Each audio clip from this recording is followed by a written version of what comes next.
Kristi K. Welcome to Business Life After Hours, a podcast that takes a deep dive into real-life topics at the intersection of business and life. After the workday ends, that's where we pick up. Joining us now is Caly Bevier, who was born and raised in Toledo, Ohio. After fighting stage 3 ovarian cancer at 15, Caly packed up her things to chase her dreams and start a new music journey in Los Angeles. She strives to include messages of being unapologetically herself in her music, so her listeners can feel more comfortable in their own skin and feel less alone in whatever they're going through. Being influenced by a myriad of genres, Caly loves to blend all sorts of sounds into her songs. Caly, thanks for joining us. For sure. Thank you so much for having me. It's so good to be back here in Toledo and with you. Thank you. Yes. Love having you. You know you're one of my favorite people. I love you. Thank you. Thank you. So listen, I want to talk to you about how you started in this career and this field of music. How did you realize, and at what age were you when you said, this is my thing, this is really what I want to spend my life doing? Yeah, it was such a weird journey to get where I am now. I never really thought that I was going to be in the music industry. My whole life I grew up, I was singing and I was just having a good time, singing in the shower, singing around the house, entertaining my friends even. But not until I actually went through that life-changing experience of having cancer did I really choose to decide what I really wanted to do with my life, and realize that I did feel comfortable up on stage and that I did want to share my message through something that is bigger than me, which ended up being music. So I think by the time I turned about 18, 19, when I was already in the industry, writing more music, and then growing up and also finding myself, was this is definitely what I want to do for as long as I can sustain it. Your talent is unbelievable, your voice. Every time I hear a new song of yours, an old song of yours, I just get goosebumps. I mean, you are so talented at what you do. Thank you. Now, when you shifted from the state of Ohio to Los Angeles, tell us about that transition and how you adapted, if you will, to the recording industry. Yeah, it was definitely a huge change. I mean, I went from, as I said, just entertaining my friends, singing in the car, to then being thrown into a studio session where, my first manager, he sent me a list of vocabulary that I'm going to have to learn and know and use in the studio. So it was a big learning curve. Also realizing that you really have to fight for yourself, there's not many people who are going to help you, because once you're out in Los Angeles, everyone's doing the same thing. Everyone's really doing everything they can to really win at whatever their goal is, So it really pushed this new sense of determination and grit in my own, sense of self, and kind of found new sides of myself with all of that. So I think, of course, Los Angeles is Los Angeles, Ohio is Ohio, very different places. But I think overall it just gave me a new sense of determination. You have been such an advocate for girls through the years. I know you and I have done Girl Leadership Summits together, which is just incredible because you represent the best of the best in terms of a role model for girls. Thank you.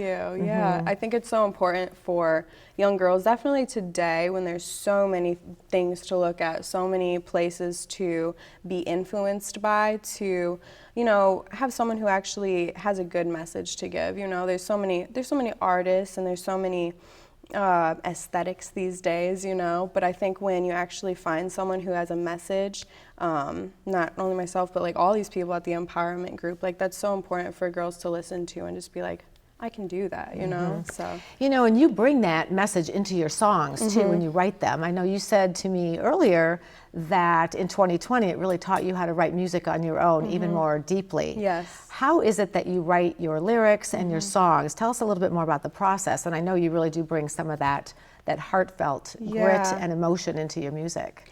Yeah, I think when I first started writing music, when I was first in Los Angeles back in 2017, a lot of my songwriting was around my whole cancer journey and just trying to be extremely uplifting and positive, which of course that's great. But as I started to grow up and realize that's just the realities of life, I was okay, I'm just gonna write about my reality and be vulnerable. For so long I felt I was being vulnerable, but sharing the same story over and over again, and almost just overlit way, in a way, I would say, you know, like I wasn't actually sharing how I felt deep inside in like those sad moments or whatever.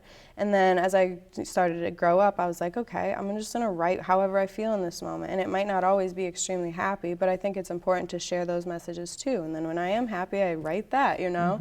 But overall, the writing process normally will start with either me singing something like a cappella, just coming up with like a melody, and then bringing that. It makes it harder for the producers because then we have to like find the chords, or we will start with a track. The producers I work with will start a track, and then we start doing kind of like melodies over it, where it's kind of, you don't really say the lyrics right away, so you can kind of be like da da da da da da da, you know, just like little things, and then you fill in the words wherever whatever would sound good in that melody. So there's so many different ways to write a song. There's really not a right way to write a song, I would say.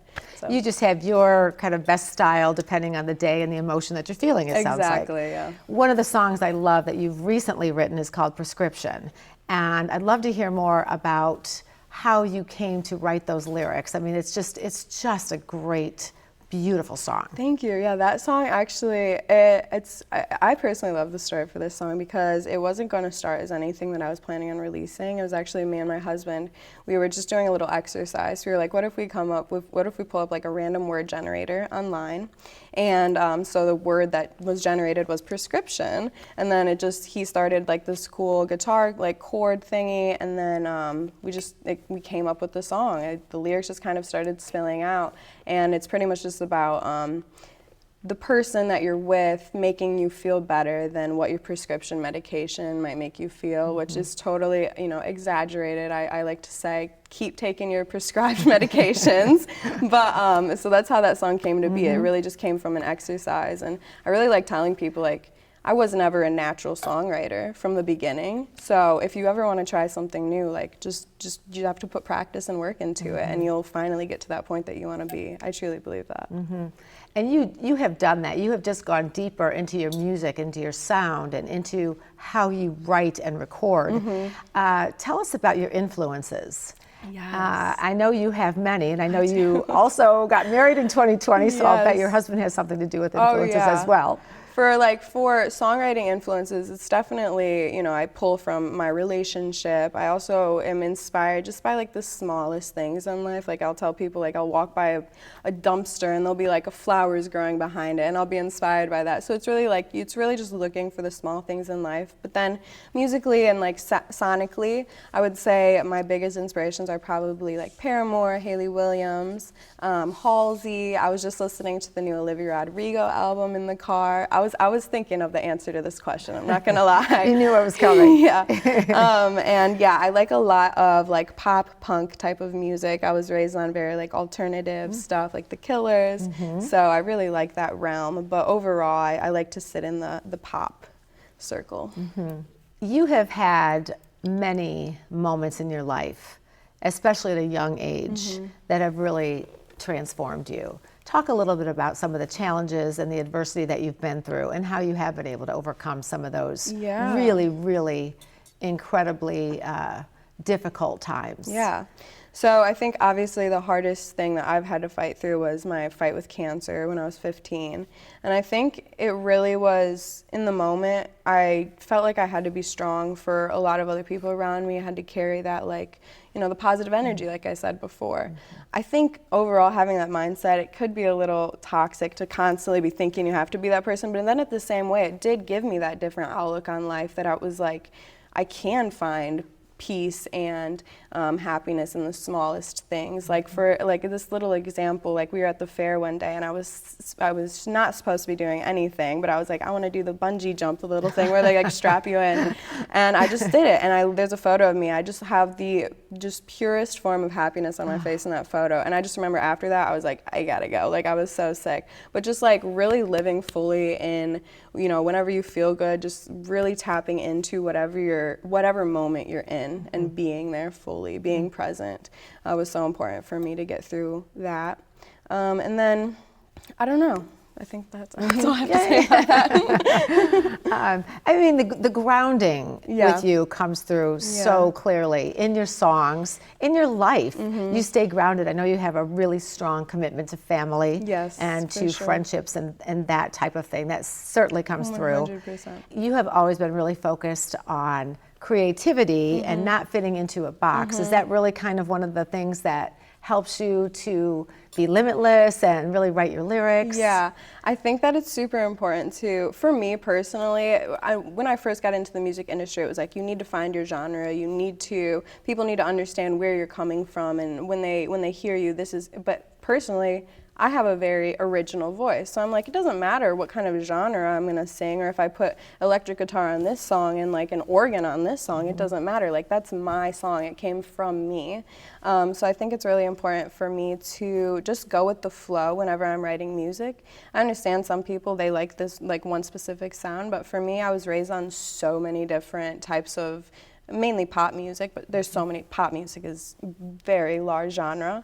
So I think for me, I just like to just play around in it. Yeah, like a kid playing in puddles, like there's all different types. I love that. Yeah, so many layers. Yes, too. exactly. Yes, exactly. So what does life look like for you outside of music? Yeah, outside of music, I love hanging out with my friends personally. Of course, I think we all do. So I just like to hang out, go to the beach. We like to go thrifting a lot. I'm really into thrifting. You can probably tell this whole outfit's thrifted. That's great. I've been on that sustainability lifestyle lately. I love to go try different restaurants out in LA. And honestly, I love a slow living lifestyle. So I like to binge watch shows, and I like to bake cookies and stuff like that. I don't know. I'm just, like I said, there's not one thing that I like to do. I like to do whatever comes in the moment, you know, so. You're so balanced. Yeah. With all you have going on, I don't know how you do it. Honestly, that's balance for me is like one of the biggest words in my vocabulary. I think it's so important. I went to Bali, and that was their whole entire focus on life. It was like work-life balance, you know, calm, party, whatever. So I think balance is just so important to just remember that, yeah. And tell us what's next in the music industry for you and your recordings. Yes. I have about 4 or 5 songs that are getting finished right now, so I'm very excited about that. So excited to hear those. These songs have been like recorded in ways that I've never recorded songs before either, so just like very new for me. I'm really excited. Awesome. Can you tell us a little bit more about how they were recorded? Yeah, so normally I will record over a track that's like fully built out already with all the instruments, and I have a song called Water that is very important to me. Or it's called Water right now, it might be changed in the future. And I had a guitarist come in, and he actually recorded through an amplifier. We mic'd up the amplifier. It's just very live sounding. Sean, my husband, he actually is playing drums, live drums on the song. And then my vocals are mixed in a very like rock and roll way that I've never heard before. So those types of things are, you know, what I've always kind of dreamt of doing. And then my main goal is to be able to perform, you know, just more gigs of my own with all of my own music. So, yeah. Well, keep it going. We love your music so much. Thank you. Yeah, it's my whole life, you know. I never really thought I would get to this point, but it really is like my music is my life, so it's awesome. Caly, we wish you continued good health, happiness, and success. Thank you, you too.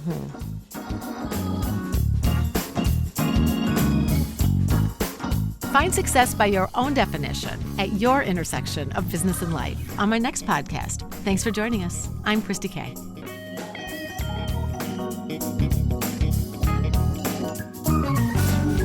Business Life After Hours is hosted and produced by Kristi K. Audio engineering, production, and editing by Chris Pfeiffer.